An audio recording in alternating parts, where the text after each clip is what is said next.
Hello बच्चों, कैसे हो सब? बढ़िया। ठीक। तो आज हम स्टार्ट करेंगे करंट इलेक्ट्रिसिटी चैप्टर का next topic, that is resistance, resistivity and conductivity. तो आज हम इनके बारे में थोड़ा बहुत सीखेंगे। ठीक, चलो स्टार्ट करते हैं। ठीक, तो क्या सीखने वाले हैं? सबसे पहले बात करते हैं रेजिस्टेंस की। रेजिस्टेंस, ये वर्ड आपने सुना होगा काफ़ी। ठीक है, क्या होता है? देखो, हमने लास्ट 2 लेक्चर्स में क्या पढ़ा? करंट और पोटेंशियल के बारे में हमने स्टडी किया है। हमने क्या पढ़ा कि जब हम किसी कंडक्टिंग मटेरियल के अक्रॉस एक पोटेंशियल डिफरेंस अप्लाई करते हैं तो इलेक्ट्रॉन्स का एक पर्टिकुलर डायरेक्शन में क्या स्टार्ट हो जाता है? फ्लो स्टार्ट हो जाता है। अपोजिट होता है ना direction of flow of current के। ये सब हम लास्ट लेक्चर्स में पढ़ चुके हैं। ठीक, अब समझो कि जब एक कंडक्टर के अंदर इलेक्ट्रॉन एक पर्टिकुलर डायरेक्शन में फ्लो कर रहा है, तो अब ऐसा तो है नहीं कि वो कंडक्टर खोखला है, उसके अंदर खाली इलेक्ट्रॉन ही घूम रहे हैं इधर उधर। और भी आयंस हैं उसके आसपास, पॉजिटिव चार्ज है और इलेक्ट्रॉन है, कॉम्पैक्ट स्ट्रक्चर है। ठीक है, तो होता क्या है बेटा कि जब ये इलेक्ट्रॉन इधर से इधर फ्लो कर रहे होते हैं, इसको बोलते हैं ड्रिफ्ट। क्या बोलते हैं? ड्रिफ्ट कर रहे होते हैं। इलेक्ट्रॉन क्या करते हैं यहाँ पे? ड्रिफ्ट करते हैं। और जिस स्पीड से ड्रिफ्ट करते हैं या जिस वेलोसिटी से ड्रिफ्ट करते हैं उसको बोला जाता है ड्रिफ्ट वेलोसिटी। कैसे लिखा जाता है इसको? वीडी। ठीक है, तो इलेक्ट्रॉन के जो मूवमेंट की स्पीड होती है उसको बोला जाता है ड्रिफ्ट वेलोसिटी। तो हम बोलते हैं कि भाई इलेक्ट्रॉन जो है ड्रिफ्ट वेलोसिटी से मूव कर रहे हैं। तो जब इलेक्ट्रॉन इधर उधर मूव करते हैं पोटेंशियल अप्लाई करने के बाद एक पर्टिकुलर डायरेक्शन में, तो होता है क्या है कि वहाँ पे होता है कॉलिजन। कॉलिजन किससे होता है? इसके आसपास वाले आयन से, इसके आसपास वाले पॉजिटिव चार्ज से। इलेक्ट्रॉन भी आपस में रिपल करेगा। तो उन कॉलिजन की वजह से क्या होता है कि जैसे समझो कि एक इलेक्ट्रॉन वीडी स्पीड से इधर जो है मूव करता हुआ आ रहा था, यहाँ पे पॉजिटिव चार्ज आया, टकराया, स्पीड कम हो जाएगी। स्पीड क्या हो जाएगी? रिड्यूस हो जाएगी या रुक जाएगा। ठीक है, स्पीड कम हो जाएगी या रुक जाएगा, एनर्जी का ट्रांसफर हो जाएगा ना कॉलिजन के बाद। तो उसकी वजह से होगा क्या? फ्लो ऑफ चार्ज क्या हो जाएगा? डिस्टर्ब हो जाएगा। फ्लो ऑफ इलेक्ट्रॉन क्या हो जाएगा? कम हो जाएगा ना, डिस्टर्ब हो जाएगा। तो फ्लो ऑफ इलेक्ट्रॉन डिस्टर्ब हो जाएगा, तो इसका मतलब क्या हुआ कि भाई करंट का फ्लो भी तो कम हुआ। करंट ही तो है flow of charge. Flow of charge क्या होता है भाई? I is equal to Q upon T पढ़ा था ना हमने। I is equal to Q upon T. क्यों? क्या है यहाँ पे हमारा इलेक्ट्रॉन को लेके चल रहे हैं हम। तो जब इलेक्ट्रॉन का फ्लो ही यहाँ पे डिस्टर्ब हो जाएगा ड्यू टू कॉलिजन, तो ऑब्वियसली करंट का भी मैग्नीट्यूड क्या होगा? कम होगा। करंट का मैग्नीट्यूड कम होगा। तो मटेरियल की इस प्रॉपर्टी को, जो ये चीज कॉलिजन की वजह से यहाँ पे हो रही है, इस चीज को बोला जाता है रेजिस्टेंस। समझे? रेजिस्टेंस क्या है एक्चुअली में? अगर एक पर्टिकुलर डेफिनेशन में हम बात करें तो obstruction in the path of flow of electron या charge is called current, resistance. या फिर हम बोल सकते हैं obstruction in the path of flow of current is called resistance. अब रेजिस्टेंस पर्टिकुलर किसकी प्रॉपर्टी है? इस मटेरियल की है। जिस मटेरियल में ऑब्वियसली इलेक्ट्रॉन डेंसिटी ज़्यादा होगी तो वहाँ पे कॉलिजन ज़्यादा होगा, जिसमें कम होगी कॉलिजन कम होगा। सिंपल सी बात। ठीक, तो क्या प्रॉपर्टी है ये? रेजिस्टेंस। और ये करती क्या है? करंट के फ्लो को क्या करती है? ऑब्स्ट्रक्ट करती है। तो अगर कोई आपसे पूछे what is resistance, what is resistance, तो क्या बोलोगे आप? Obstruction in the path of current, electric current is called resistance. समझ गए हो? लिख लेना डेफिनेशन अच्छे से। ठीक, अब देखो भाई, अब हमें एक भी चीज समझ में आती है कि जो रेजिस्टेंस है इस मटेरियल का, ये रेजिस्टेंस किस किस चीज पे डिपेंड करेगा। समझो, रेजिस्टेंस सबसे पहले किस चीज पे डिपेंड करेगा? देखो, लेंथ पे।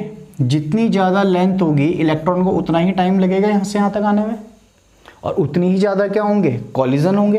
तो पहली चीज, रेजिस्टेंस किस चीज़ पे डिपेंड करेगा? मटेरियल की लेंथ पे। अभी फिलहाल जैसे हम कंडक्टर की बात कर रहे हैं, हम नॉर्मल मटेरियल की बात कर लेते हैं, चलो। लेंथ पे डिपेंड करेगा। कैसे डिपेंड करेगा? कि भाई जितनी ज़्यादा लेंथ होगी मटेरियल की उतना ही टाइम इलेक्ट्रॉन को चाहिए वहाँ से वहाँ ट्रेवल करने में, उतने ही ज़्यादा क्या होंगे? कॉलिजन होंगे। और जितने ज़्यादा कॉलिजन होंगे उतना ही ज़्यादा क्या होगा? रेजिस्टेंस होगा। तो सिंपल सी बात हमारी यहां समझ में आती है कि resistance is directly proportional to length. जितनी ज्यादा लेंथ होगी उतना ज्यादा रेजिस्टेंस होगा। ठीक, आगे बात समझ में? चलो नेक्स्ट। सेकंड किस चीज पे डिपेंड करता है भाई? सेकंड डिपेंड करता है एरिया ऑफ क्रॉस सेक्शन पे। इसको बोलते हैं area of cross section. Area of cross section, ठीक है ना, एरिया ऑफ क्रॉस सेक्शन क्या बोलते हैं इसको, ए। अब एरिया ऑफ क्रॉस सेक्शन पे कैसे डिपेंड करेगा समझना ध्यान से, ठीक। देखो सपोज ये एरिया ऑफ क्रॉस सेक्शन है, ठीक, यहाँ से इलेक्ट्रॉन पर्टिकुलर एरिया से ही पास, फ्लो ऑफ चार्ज क्या होता है, यह करंट क्या होता है, flow of charge per unit time per unit from a cross section area, है ना, कि भाई पर यूनिट टाइम में किसी पर्टिकुलर क्रॉस सेक्शन एरिया से कितना चार्ज फ्लो करता है। अब सोचो अगर ये क्रॉस सेक्शन एरिया बढ़ गया, पहले मान लो इतना था, अब इतना हो गया, तो फ्लो ऑफ चार्ज बढ़ेगा कम होगा, सोचो पहले इतना था क्रॉस सेक्शन एरिया, अब इतना हो गया, तो जो नंबर ऑफ इलेक्ट्रॉन इससे पास होंगे इस क्रॉस सेक्शन एरिया से वो इंक्रीज होंगे डिक्रीज होंगे। ऑब्वियसली क्रॉस सेक्शन एरिया बड़ा होगा तो नंबर ऑफ इलेक्ट्रॉन भी क्या होंगे, ज़्यादा फ्लो करेंगे, और जब नंबर ऑफ इलेक्ट्रॉन ज़्यादा फ्लो करेंगे उस क्रॉस सेक्शन एरिया से तो करंट भी क्या करेगा, इंक्रीज करेगा। करंट क्या करेगा, इंक्रीज करेगा। अब ऑब्वियसली करंट जब इंक्रीज करा तो रेजिस्टेंस क्या हुआ होगा, डिक्रीज। क्या हुआ होगा, डिक्रीज, क्योंकि रेजिस्टेंस क्या होता है, अपोजिशन, जो ऑब्स्ट्रक्शन होता है वो करंट को कम करता है। अब यहाँ पे करंट हमारा बड़ा है क्योंकि क्रॉस सेक्शन एरिया बड़ा है, नंबर ऑफ इलेक्ट्रॉन ज़्यादा पास करेंगे उसको, पहले कम कर रहे थे, क्रॉस सेक्शन छोटा था कम करेंगे, मान लो अब 4-5 कर दिया, अब 100-200 करेंगे, बढ़ गए ना, सिंपल सी बात समझो, बढ़ गए। तो इसका मतलब जो रेजिस्टेंस होगा वो क्रॉस सेक्शन एरिया के कैसे होगा, इन्वर्सली प्रोपोर्शनल। क्यों होगा समझो, क्योंकि क्रॉस सेक्शन एरिया जब बढ़ा तो नंबर ऑफ इलेक्ट्रॉन पास होने वाले बढ़ गए, ठीक, उससे करंट बढ़ गया, तो इसका मतलब रेजिस्टेंस क्या हुआ होगा, कम हुआ होगा, इसलिए इन्वर्सली प्रोपोर्शनल। समझो, इन्वर्सली का मतलब ये होता है बेटा कि जब ये बढ़ेगा तो ये कम होगा, ये कम होगा तो ये बढ़ेगा, ये होता है इन्वर्सली का मतलब, ठीक। नेक्स्ट, और किस चीज़ पे डिपेंड करता है, देखो लेंथ पे हो गया और जो है क्रॉस सेक्शन एरिया पे हो गया। अब समझो कि अगर मैं ये मटेरियली बदल दूँ, इलेक्ट्रॉन डेंसिटी किस पे डिपेंड करती है, मटेरियल पे डिपेंड करती है ना, किस मटेरियल में कितने फ्री इलेक्ट्रॉन है, कितना जो है उसमें कॉन्सेंट्रेशन होगा इलेक्ट्रॉन्स का, वो किस चीज़ पे डिपेंड करेगा, मटेरियल पे डिपेंड करेगा। तो ऑब्वियसली रेजिस्टेंस मटेरियल पे भी तो डिपेंड करेगा। जैसे प्लास्टिक है, प्लास्टिक में करंट नहीं फ्लो करता तो उसका रेजिस्टेंस ज़्यादा है, अलग मटेरियल। आयरन रॉड है, कॉपर रॉड है, उसमें इजीली करंट फ्लो कर जाता है, मेटल में इजीली करंट फ्लो कर जाता है, तो उसका रेजिस्टेंस क्या होगा, कम होगा। तो ऑब्वियसली रेजिस्टेंस किस चीज़ पर डिपेंड करेगा, हमारे मटेरियल के नेचर पर भी डिपेंड करेगा, ठीक। तो नेक्स्ट थिंग जिस पर डिपेंड कर रहा है वो क्या है, नेचर ऑफ मटेरियल। किस चीज़ पर डिपेंड कर रहा है, नेचर ऑफ मटेरियल। नेक्स्ट, और किस चीज़ पर डिपेंड करेगा, सोचो, ध्यान से सोचना। अगर सोचो कि मैं इस पर्टिकुलर मटेरियल का टेम्परेचर बढ़ा दूं, अगर ये मान लो मेटल है, अब वो टेम्परेचर अलग अलग वेरी करता है, मेटल, इंसुलेटर और सेमीकंडक्टर में, वो हम अभी पढ़ेंगे इसी में आगे, पर फिलहाल एक चीज़ समझो कि अगर मैं इसका टेम्परेचर बढ़ा दूं, ये मेटल है, मैंने इसका टेम्परेचर बढ़ा दिया तो क्या होगा, ये जो फ्री इलेक्ट्रॉन इसमें ऑलरेडी घूम रहे हैं मेटल में, इनको और एनर्जी मिलेगी, और एनर्जी अगर इनको मिलेगी तो इनका वाइब्रेशन क्या हो जाएगा, जो ये मूव कर रहे हैं स्पीड क्या हो जाएगी, बढ़ जाएगी। जब स्पीड बढ़ेगी तो कॉलिजन भी क्या कर जाएंगे, बढ़ जाएंगे ऑब्वियसली। और पहले 4 सेकंड में टकरा था, अब 1 सेकंड में टकराना शुरू कर जाएगा, बहुत तेजी से जाएगा, स्पीड बढ़ जाएगी, ठीक। तो उस वजह से क्या होगा, रेजिस्टेंस पे क्या कर जाएगा, मेटल्स में इंक्रीज कर जाएगा। इंसुलेटर में डिक्रीज करता है, अभी पढ़ेंगे उसको, सेमीकंडक्टर में भी डिक्रीज करता है, लेकिन मेटल्स में क्या करता है, इंक्रीज कर जाता है। पर घुमा फिरा के बात सिंपल एक समझ में आती है कि किस चीज़ पर डिपेंड करता है, टेम्परेचर पे। किस चीज़ पर डिपेंड करता है, जो है टेम्परेचर पे भी डिपेंड करता है। अब टेम्परेचर पे डिपेंडेंस हम पढ़ेंगे अभी अच्छे से, पर यहाँ से देखो एक चीज़ कि ये देखो किस चीज़ का डिपेंड कर रहा था रेजिस्टेंस, लेंथ पे, एरिया ऑफ क्रॉस सेक्शन पे, और नेचर ऑफ मटेरियल पे, और टेम्परेचर पे भी कर रहा है, ठीक है। तो अगर मैं बात करूँ आपसे कि एट पर्टिकुलर टेम्परेचर, मैं टेम्परेचर कांस्टेंट कर रहा हूँ, ठीक, ध्यान से देखना, एट फिक्स टेम्परेचर, अगर मैं रेजिस्टेंस को डिफाइन करना चाहूँ तो कैसे करूँगा भाई, फिक्स टेम्परेचर मतलब ये वाला वेरिएबल मैंने यहाँ से एलिमिनेट कर दिया, ठीक है। फिक्स टेम्परेचर मतलब ये आ रहा है वेरिएबल मैंने एलिमिनेट कर दिया। अभी हम मान लेते हैं फिलहाल कि टेम्परेचर में कोई चेंज नहीं होगा। तो एट फिक्स टेम्परेचर देखो ध्यान से, फर्स्ट सेकंड इन दोनों से समझो, R is directly proportional to क्या है, L, और इनवर्सली प्रोपोर्शनल टू है A, तो R इज इक्वल टू हो जाएगा L upon A, directly proportional L upon A। अब ऑब्वियसली प्रोपोर्शनलिटी का साइन हटेगा तो ये हो जाएगा R equals to rho L upon A। अब रो होता है यहाँ पे constant at fix temperature, at particular temperature. याद रखना यहाँ पे कंडीशन रखिए फिक्स टेम्परेचर की, इसलिए क्या होगा फिक्स होगा यहाँ पे। तो R is equal to rho L upon A, ये फॉर्मूला यहाँ से इस तरह से आया। रो क्या होता है, रो होती है resistivity of material, resistivity of material, resistivity of material भी नेचर ऑफ मटेरियल पे डिपेंड करती है, ठीक। और रेजिस्टेंस की ऑब्वियसली क्या होती है, डायरेक्टली प्रोपोर्शनल होती है। तो यहाँ पे ये एक फिक्स टेम्परेचर में क्या होगी, कांस्टेंट होगी। टेम्परेचर के साथ क्या होता है, ये भी चेंज करता है, तो ये भी चेंज क्या करेगा, करेगा, ठीक, ये भी चेंज करेगा। तो फिलहाल एक चीज समझो कि भाई रेजिस्टेंस का फॉर्मूला क्या मिल गया हमें, R is equal to rho L upon A. Rho क्या है, रेजिस्टिविटी, एल क्या है, लेंथ ऑफ मटेरियल, ए क्या है, क्रॉस सेक्शन एरिया, और R क्या है, रेजिस्टेंस, ठीक। आगे बात समझ में। चलिए अब थोड़ा समझते हैं रेजिस्टिविटी के बारे में। डिफरेंस की फॉर्म में समझेंगे तो हमें जल्दी सब चीज़ें समझ में आ जाएंगी, ठीक है। चलो एक तरफ लिख देते हैं resistance and second thing is resistivity, ठीक है। चलो आ जाओ, रेजिस्टेंस क्या चीज़ है बेटा, रेजिस्टेंस है obstruction in the path of flow of current. तो ऑब्वियसली ये क्या है, शॉर्ट पे लिख लेंगे obstruction in the path of, या in the flow path of flow of current. Current के पाथ में क्या होता है, ये ऑब्स्ट्रक्शन होता है, कॉलिजन की वजह से जनरेट होता है। रेजिस्टिविटी क्या है, this is a property of material, ये मटेरियल की ही प्रॉपर्टी होती है, प्रॉपर्टी ऑफ मटेरियल। ऑब्वियसली जितनी ज़्यादा रेजिस्टिविटी होगी उतना ज़्यादा क्या होगा, रेजिस्टेंस होगा, ठीक है। नेक्स्ट थिंग इज रेजिस्टेंस, आपने फॉर्मूला पढ़ा होगा Ohm's law, V is equal to I R, ठीक है, V is equal to I R. तो ये R रेजिस्टेंस वहाँ से भी आता है, तो R इज इक्वल टू क्या होता है, V अपॉन आई। और ऑब्वियसली यहाँ पे कंडीशन क्या है, at fix temperature, at fix temperature होती है ओम्स लॉ में कंडीशन। तो at fix temperature resistance can be defined as ratio of voltage and current. Resistivity को कैसे डिफाइन कर सकते हैं, देखो R is equal to rho L upon A पढ़ा था अभी, R is equal to rho L upon A. तो रेजिस्टिविटी क्या होती है, रो इज इक्वल टू, देखो ध्यान से, R इंटू ए अपॉन एल। तो अगर मैं एक ऐसा मटेरियल ले लूँ जिसकी लेंथ कितनी ले लें, 1 मीटर ले लें, और area of cross section 1 metre square ले लें, तो resistivity is equal to resistance of material. तो रेजिस्टिविटी को कैसे डिफाइन कर सकते हैं, it is the resistance of material having length 1 metre and area of cross section 1 metre square. तो रेजिस्टिविटी को हम इजीली यहाँ से डिफाइन कर सकते हैं, ठीक। अब देखो यूनिट क्या होती है रेजिस्टेंस की, आप सबको पता है, ओम, ऐसे लिखते हैं, ठीक है। रेजिस्टिविटी की यूनिट क्या होगी, देखो ओम मीटर स्क्वायर, मीटर, तो इसकी यूनिट हो जाएगी ओम मीटर, ठीक।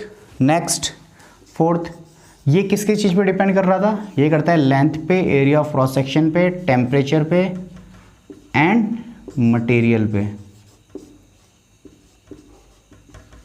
और ये किस चीज़ पे डिपेंड कर रहा था, ये सिर्फ डिपेंड करता है टेम्परेचर पे एंड मटेरियल पे। अब यहाँ पे ना कंफ्यूज करने के लिए बहुत से क्वेश्चन दे दिए जाते हैं बुक्स में। वो क्या बोलता है एग्जाम्स में कि वायर लिया, वायर को कट कर दिया, बताओ रेजिस्टिविटी कितनी हुई। रेजिस्टिविटी में कोई भी फर्क वहाँ पे नहीं पड़ेगा, एरिया ऑफ क्रॉस सेक्शन चाहे चेंज हो चाहे लेंथ चेंज हो, रेजिस्टिविटी में कोई फर्क नहीं पड़ेगा। रेजिस्टिविटी किसी पे डिपेंड करती है, सिर्फ टेम्परेचर पे और मटेरियल पे। हाँ, टेम्परेचर चेंज हो गया तो रेजिस्टिविटी चेंज कर जाएगी, और अगर मटेरियल चेंज हो गया तो। बाकी लेंथ और एरिया, मतलब वायर को काटे पीटे ठोके उसको जो है खींचे, कोई फ़र्क नहीं पड़ेगा रेजिस्टिविटी पे उससे, ठीक। हाँ, रेजिस्टेंस चेंज हो जाएगा, ठीक। तो आई होप क्लियर हो गया होगा काफ़ी हद तक, ठीक है ना। चलो अब हम समझते हैं कि टेम्परेचर के साथ रेजिस्टेंस कैसे कैसे वेरी करता है कंडक्टर का, इंसुलेटर का और सेमी कंडक्टर का, ठीक। चलो आ जाओ, सबसे पहले बात करते हैं कंडक्टर की। कंडक्टर मतलब मेटल्स की। मेटल में रेजिस्टेंस पे क्या असर पड़ता है अगर मैं उसका टेम्परेचर चेंज करूँ। तो पहले इसको समझते हैं कि अगर मैं मटेरियल या टी, मतलब टी, ये सिंपल, ये ऊपर की तरफ एरो मतलब क्या होगा, इंक्रीज, नीचे की तरफ एरो मतलब क्या होगा, डिक्रीज, ठीक है। टी इंक्रीज मतलब टेम्परेचर अगर इंक्रीज करता हूँ तो क्या होगा, अभी समझाया था। देखो बेटा कि मेटल्स जो हमारे पास होते हैं उनके पास ऑलरेडी फ्री इलेक्ट्रॉन्स होते हैं, ठीक। बहुत ज़्यादा amount of free electron metals के पास होता है। तो अगर मैं उसको बाहर से एनर्जी दूंगा तो होगा क्या, देखो फ्री इलेक्ट्रॉन क्रिएट भी होंगे लेकिन मैक्सिमम एनर्जी जो जाएगी वो जाएगी जो ऑलरेडी फ्री इलेक्ट्रॉन है उनके पास। अब वो ऑलरेडी फ्लो कर रहे थे, तो होगा क्या कि अब फ्री इलेक्ट्रॉन जो क्रिएट हो उसके कंपैरिजन में बहुत कम होते हैं, ना के बराबर, ठीक।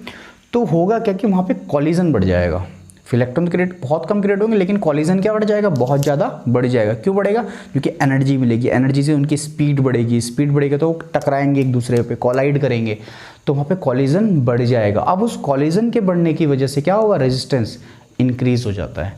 तो याद रखना जो है कंडक्टर्स में टेम्परेचर बढ़ाने पे रेजिस्टेंस क्या कर जाएगा, इंक्रीज कर जाएगा। ये ऐसे समझ लो कि मेटल्स में जो इलेक्ट्रॉन है, जैसे कोई किसका पेट भरा हुआ है, इस टाइप का समझ लो कि खाना खा के बैठा हुआ है, ठीक है, उसको और खिला रहे तो क्या होगा, ऑब्वियसली प्रॉब्लम होगी, ठीक। वही चीज़ यहाँ पे अप्लाई होती है, ठीक।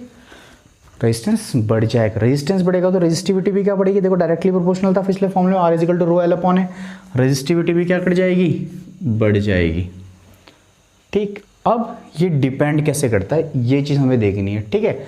देखो ये आपको समझने के लिए एक चीज़ समझ सकते हैं कि देखो ये फॉर्मूला आता है R2 = R1 1 + α∆T। इसका चलो प्रूफ बता देते हैं आपको, बाकी के प्रूफ बताने की जरूरत नहीं, वो आगे पढ़ोगे आप, ठीक है। देखो जो चेंज इन रेजिस्टेंस होता है वो डायरेक्टली प्रोपोर्शनल किसके होता है, चेंज इन टेम्परेचर के होगा ना, ΔT क्या, जितना ज़्यादा टेम्परेचर में चेंज होगा उतना ज़्यादा क्या होगा, रेजिस्टेंस में भी चेंज होगा, सिंपल सी बात, ठीक। और जो चेंज इन रेजिस्टेंस होता है वो डायरेक्टली प्रोपोर्शनल होता है इनिशियल रेजिस्टेंस। R1 क्या है हमारा, इनिशियली कितना था रेजिस्टेंस, ठीक।